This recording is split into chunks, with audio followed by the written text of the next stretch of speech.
Miércoles 12 de agosto de 2026. Evangelio según San Mateo, capítulo 18, versículos del 15 al 20.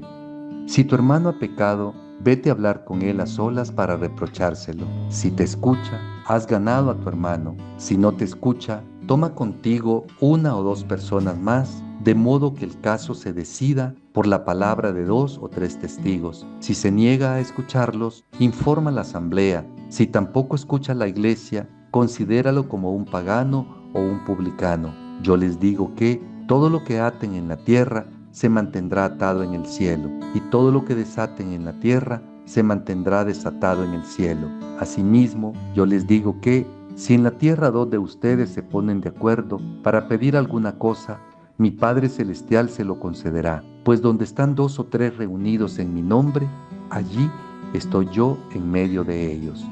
Palabra del Señor.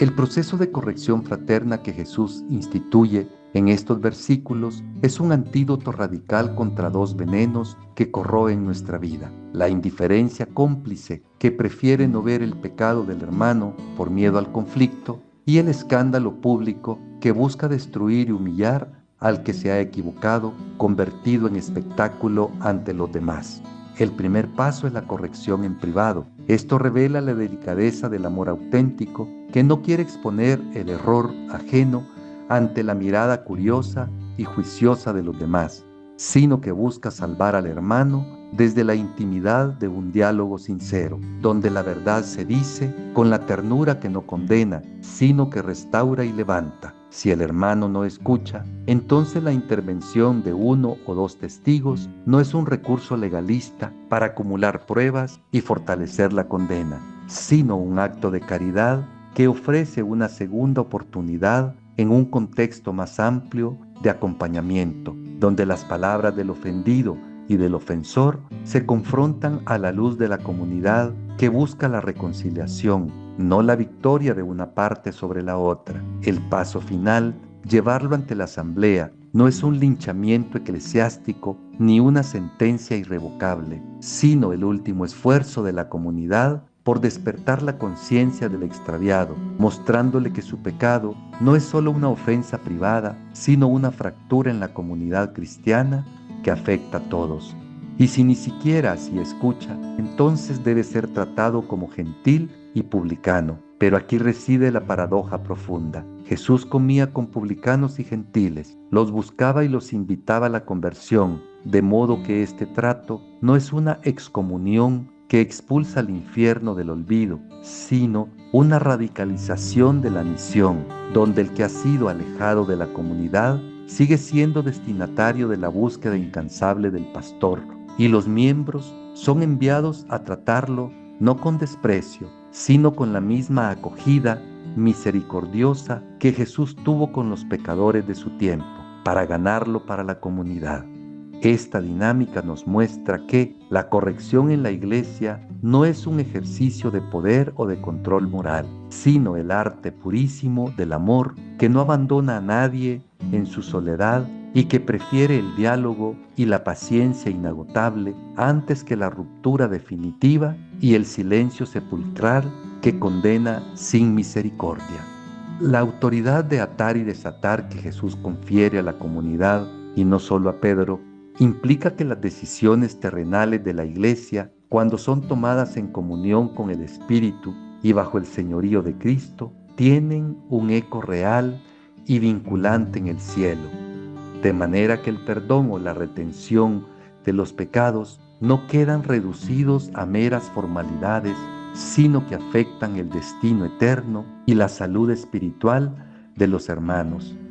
Este poder, sin embargo, no es una llave mágica que abre y cierra por capricho, ni un instrumento de dominación clerical que la jerarquía pueda usar para someter a los fieles según sus intereses humanos, sino una gran responsabilidad que exige una comunidad orante, discerniente y profundamente humilde, que no toma decisiones basándose en el rumor, en la pasión del momento o en la preservación de su propia imagen institucional, sino en la escucha atenta de la palabra y en la búsqueda sincera de la voluntad del Padre, que siempre quiere vida y no muerte para sus hijos. Atar significa, en el lenguaje rabínico, declarar algo prohibido o retener el perdón, mientras que desatar es absolver y liberar. Pero en este contexto, el énfasis está puesto en la dinámica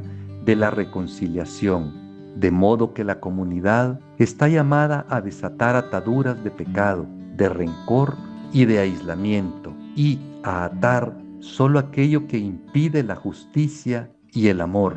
pero siempre con la perspectiva de que la misericordia triunfa sobre el juicio y que el cielo se alegra más por una oveja encontrada que por 99 que no necesitan arrepentimiento. Este poder eclesial nos interpela profundamente en un tiempo donde la Iglesia ha sido duramente criticada por sus fallos en el ejercicio de la autoridad, ya sea por su rigidez excesiva que no deja espacio a la fragilidad humana, o por su permisividad negligente que confunde la misericordia con la complicidad con el mal y nos llama a redescubrir el camino para ejercer juntos esta autoridad en diálogo fraterno y en obediencia al Espíritu, sin caer en el autoritarismo ni en el relativismo blando. La promesa de Jesús de que donde 2 o 3 están reunidos en su nombre,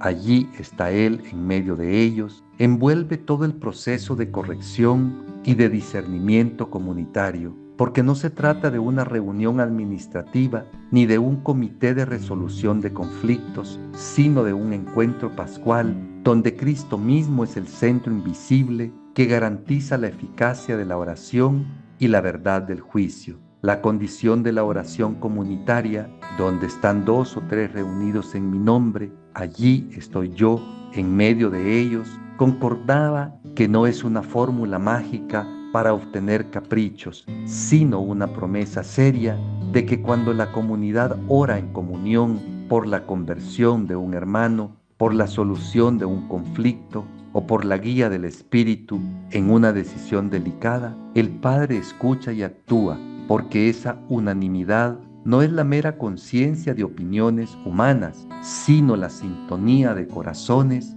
que buscan el reino por encima de sus intereses particulares. La presencia de Cristo en medio de la asamblea que se reúne para corregir, para perdonar y para discernir es la garantía de que el proceso no es un mero procedimiento sociológico, sino un acontecimiento salvífico donde el Señor resucitado respira en las palabras de los hermanos, sostiene la debilidad de los que juzgan y abre los oídos del que es corregido, convirtiendo incluso la tensión y el conflicto en un lugar de encuentro y de manifestación de su gloria. Esta certeza nos debería llenar de asombro y de reverencia cada vez que nos reunimos para tratar asuntos delicados en la Iglesia, porque no estamos solos ni abandonados a nuestra pobre sabiduría humana, sino que el mismo Jesús intercede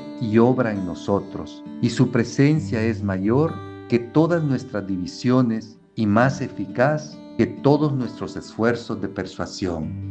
Me pregunto, ¿qué me cuesta más en mis relaciones comunitarias y familiares abordar en privado y con honestidad a quien me ha ofendido? ¿O dejarme llevar por el rencor silencioso o por el chisme que expone la falta cometida del otro sin darle oportunidad de enmendarse? ¿Y cómo puedo aprender a ver la corrección como un servicio de restauración y no como un acto de superioridad moral o de desquite emocional? ¿Cómo puedo en mi ámbito de responsabilidad familiar, comunitario, parroquial o profesional ejercer la autoridad que se me ha confiado, no como un poder que domina y etiqueta, sino como un servicio que busca desatar a los que están oprimidos por la culpa, el pecado o la exclusión? ¿Y qué criterios espirituales utilizo para discernir cuándo es necesario atar con firmeza evangélica para proteger al débil